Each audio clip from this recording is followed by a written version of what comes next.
punta naman po kayo sa inyong Chrome or kahit anong available na browser. I-search ang youtube.com. Click nyo lang po yung youtube.com. Then after, pindutin ang tatlong dots sa taas sa gilid mismo, right side. Then, kailangan naka-desktop site yan, naka-check. Pindutin ang profile, then pindutin ang YouTube Studio. Click natin ang YouTube Studio. Then after that, pindutin ang content, yang parang video.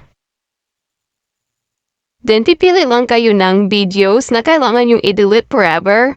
I-long press, tapos pindutin ang tatlong dot, then delete forever. Kailangan i-check nyo po iyan. Then, pindutin ang delete forever. So, ayan guys, nawawala na po siya, no? Na-delete na po. I-delete ko pa ang ibang videos ko. Long press and pindutin ang tatlong dot. Pindutin ang delete forever. And then, i-check po natin. Then, delete forever. Yan lang po ang gagawin nyo. And nakita nyo naman na bura na po ibang videos ko. So, punta naman po tayo sa inyong YouTube account. So, i-check na po natin kung nabura nga ba lahat ng videos ko. Kung nakatulong po ito sa inyo, huwag kalimutan mag-subscribe.